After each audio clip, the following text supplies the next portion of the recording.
Hey everybody, welcome back to Race of History. We're going to get into a video by TimeGhost. I believe it's TimeGhost. I think that's the channel they did this on. But it is their historical dictionary series. And basically it's looking at historical dicks, right? People who may be lesser known, bad people, or just, you know, overall dicks. But they kind of go into a bunch of different ones and go through the alphabet and all that. But we're going to start with this one. It's on Henry Ford. And I'm curious to see what they say. Henry Ford is somebody who certainly in the U.S. gets credited with the good things that they did and literally none of the blame for the bad things they did. In fact, I would say the majority of people probably don't even know much about Henry Ford other than the good things. But yeah, Henry Ford definitely deserves to be on this list. So I'm curious what they have to say. Let's get into it.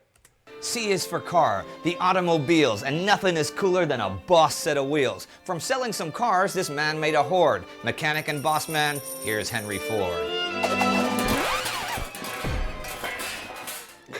I'm Indy Nidell, and this is the World Dictionary, today featuring Henry Ford. Ford, you probably know, was the guy that gave his name to the Ford automobile and was the founder of the Ford Motor Company. But was he also a dick? We'll see in a minute. He was born in Michigan in 1863 and was already showing serious mechanical aptitude by his teens, repairing watches for his neighbors. By 1882, he worked on the family farm and with the Westinghouse farm engine, which is not a 90s band, but an actual machine.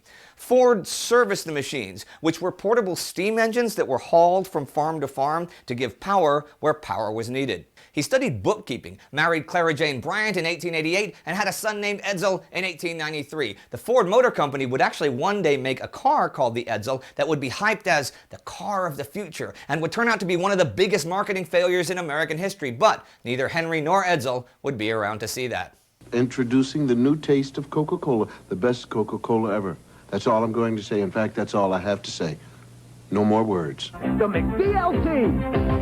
I'm talking quarter pound of beef on the hot side. And the hot stays hot. The new McBLT. Yeah, they wouldn't see those things either. Ford became an engineer at Thomas Edison's illuminating company and was soon chief engineer. This meant he had the money and the time to do his own experiments with gasoline engines. This resulted in the Ford quadricycle, finished in 1896. It had 4 bicycle wheels, hence quadricycle. Ford actually met Edison that year, and Edison encouraged his experiments. This led to Ford leaving Edison, which I'm sure made Edison real happy, and forming the Detroit Automobile Company in 1899. This company did not succeed. So Ford formed the Henry Ford Company in 1901 with himself as chief engineer. It was shaky enough, though, that Henry Leland was brought in to oversee liquidation. Ford left the company. Leland prevented the liquidation, and the Ford-less company was rechristened Cadillac. So now you know how that started. Leland would apply things like using interchangeable parts in different cars, which you'd think would be a no-brainer, but you'd be wrong, since cars then were still handmade rich person toys. Anyhow, Ford built the 999 racing car. Yeah, I've been watching a series on the factories leading into World War II, and that's one of the big, even at that point, right? Even at that point in the 30s, the big difference is that the German war factories are still using handmade, highly engineered pieces of equipment. I mean, the tanks, vehicles, everything are these like masterpieces of engineering, right? And then you go and you look at the US factories when they ramp up and are getting ready for the war, and it is the polar opposite. In fact, with the Mustang plane, they wanted to have the God, I can't think of the name of the engine. It's the Rolls-Royce one.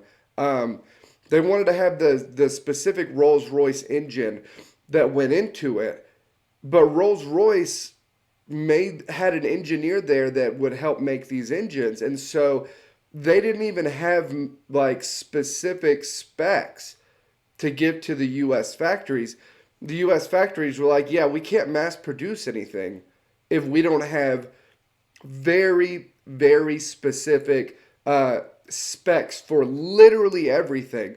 Because not only are we trying to create the engine, we're trying to create machines that will streamline this process. And so it's this very weird kind of difference in philosophy on how to build things, right? And Henry Ford is obviously an engineer, but he's going to be known later on for the assembly line, right? And for being able to manufacture just loads and loads of cars. And that's just a totally different thought process, idea, theory of how to do things than most other places at the time. Car, which ace driver Barney Oldfield drove to victory in October 1902 and even set a new land speed record of 91 miles per hour. And then Ford started the partnership Ford and Malcolmson Limited, which was reincorporated as the Ford Motor Company in 1903. In 1908, Ford introduced the Model T. The steering wheel was on the left, as was not always the case at the time because things were not standardized then, but all the other companies eventually followed suit. Now this car was easy to drive. Ford created a huge PR machine and he set up a network of local dealerships that put Ford cars in every US city. Sales skyrocketed and there were even years when annual sales were double the previous years. It was a global success story. The Model T was already cheap compared to other cars, but in 1915, Ford introduced moving assembly belts in his plants, which dramatically increased production and lowered costs. A car that cost $825 in 1908 cost $360 in 1916. That's like $8,000 today. By 1918, half of all cars in the United States were Model Ts, and all the new cars were black. Now, you may have heard Ford's quote, "Any customer can have a car painted in any color he wants, so long as it's black." I don't know why I did that accent, but well. Anyhow, the all-black thing came after the assembly line because the black paint dried quicker. Before that, there were other colors, including red. By 1927, when production stopped, 15 million Model Ts had been produced. Ford finally released a second model, the Model A, that year. Ford ran for Senate as a Democrat and a peace candidate in 1918, but lost. He also did a bit of trickery to convince the Ford shareholders to sell their stock, and he and Edsel managed to get the family sole ownership of Ford Motors. He was one of the richest men in the world by this time and was an early proponent of welfare capitalism. In 1914, he introduced the $5 a day wage, which was double the standard. Thing is, this brought the best mechanics permanently to Ford, which cut training costs and increased productivity. Other companies had to match the wage hike or lose their employees. Ford workers could now also afford the things, the cars, that they were building. By the late 1920s, he had introduced a 5-day, 40-hour work week, which was also pretty novel. He began a... Yeah, these are all the things that he's known for here. These are all the good things. This makes it seem like he's not actually a dick. But he definitely is. So we'll see what they say. A profit-sharing program for employees that qualified, and he had a team of dozens of investigators to weed out the gamblers and drunks from those who did. Needless to say, his intrusion into the private lives of his employees was controversial, but still, this guy doesn't sound like a dick at all, does he? I mean, he seems pretty up and up. Well, he didn't like labor unions. Now, there are lots of people who don't like labor unions, but most of them do not hire former boxers to head their security department and use intimidation tactics to stop union organizing. This led to things like the Battle of the Overpass, when Ford Security attacked United Auto Workers organizers. As many as 40 men attacked and beat the organizers, which included Richard Frankenstein, who I'm mentioning for obvious reasons. And yeah, and there are places where, I mean, they are just entrenched in the history of labor versus capital, right? Here in the U.S. I mean, there are entire regions where that history is very, very much still there. But these sorts of things, maybe not outright going and beating people up, but union busting tactics are still done today. There's a drive right now for Starbucks and Amazon unions, and there's all sorts of there's all sorts of stuff that's been going on as far as union busting. So it's something that's messed up, but it's especially at this time is more common, right? It's a more common thing.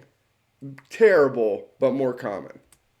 Even broke one guy's back. The Detroit News managed to get photos of this. Page one news nationwide, and Ford's reputation really suffered. Ford opposed both world wars, thinking they were the product of greedy financiers. If you wonder whom he meant by that, he meant Jews. And he continued to do business with Nazi Germany, including manufacturing war material.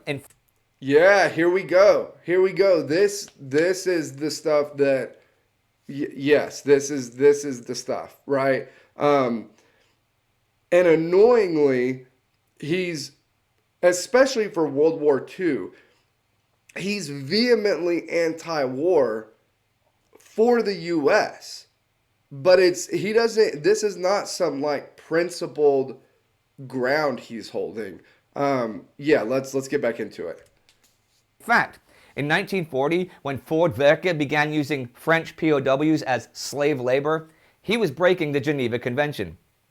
The U.S. still had diplomatic ties with Germany at the time, and Ford Werke was still controlled by Ford and Ford Motors. However, when the U.S. joined the war, the Ford company got behind it and built the largest assembly line in the world, which produced 9,000 B-24 heavy bombers, half the total number produced. But the Ford company was run by Edsel then, though Henry took over some duties after Edsel died in 1943. But the anti-Semitism thing had followed him for a while.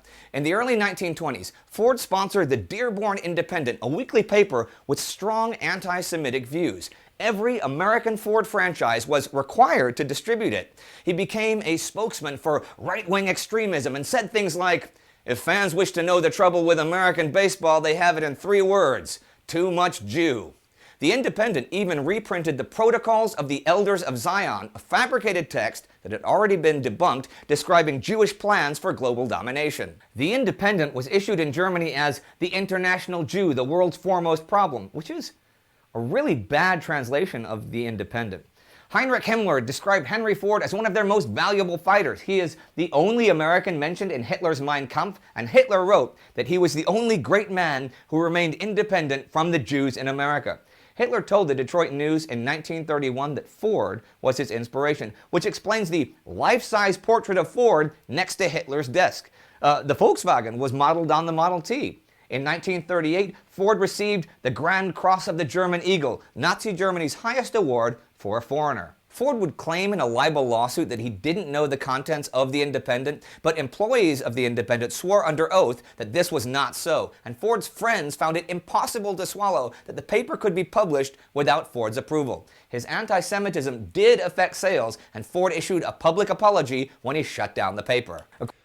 Yeah, so he's openly anti-Semitic, right? The whole thing about the problem with baseball is Jews, which is it's almost like too over the top, because baseball had just thrown a World Series in the US at this time. Like, the mob was heavily involved in professional baseball. And so the idea that the issue is the Jewish influence or whatever, like that's wild. But yeah, to be openly anti-Semitic, to have ties to the Third Reich, so much, like so many ties that like Hitler likes you personally, gives you a German award, has a portrait of you, speaks glowingly of you. And then you have this paper that you own that's also wildly anti-Semitic. But then to say, like, I didn't know anything about it. I had no idea what it was doing. Well, like, you've been openly anti-Semitic. It's not like you, like, nobody knew. And so, I don't know, that's a weird denial, right? Of, like, I don't know. If I walked around every day saying, like, I don't know, I hate history, right? Hate history. History's nonsense. Everything we know about history is totally false and fabricated. I wrote books about it. I put out, media stuff about it. And then at some point, people were like, we think that these, like, takes that you have on history are nonsensical. And then for me to be like, no, I didn't know about the media stuff or the books, or like that wasn't me. I didn't have control over that. Like, I don't know, that seems like a weird move to try to get yourself out of it. But yeah, not a great dude. According to Poole and Poole in their book about who financed Hitler's rise to power, Ford's retraction and apology, though, were not even really signed by him. And even as late as 1940, he apparently stated, "I hope to republish The International Jew at some time." At the Nuremberg trials, Hitler Youth leader Baldur von Schirach stated, "The decisive anti-Semitic book I was reading, and the book that influenced my comrades, was that book by Henry Ford. I read it and became anti-Semitic." Henry Ford died in 1947 of a cerebral hemorrhage. Okay, and so we come to the scale to see what kind of a dick he really was. On the scale of achievements, he does pretty well. He was an automotive pioneer. He made what was then the best-selling car ever. He pioneered things like assembly lines. He did good by his workers with the $5 wage and the 40-hour week. However, he also used slave labor, suborned physical violence and intimidation to prevent labor unions, investigated his employees' private lives, sponsored an anti-Semitic newspaper. That's still like 2 out of 3 on the scale. And as for being a dick, there's that anti-Semitism thing hanging over his head. I mean, Hitler had a life-size portrait of him, and both Hitler and Himmler saw him as an inspiration. At least one other leading Nazi says he became anti-Semitic directly because of Ford. Ford republished the Protocols of Zion, knowing they were forged. Now that's not looking so good.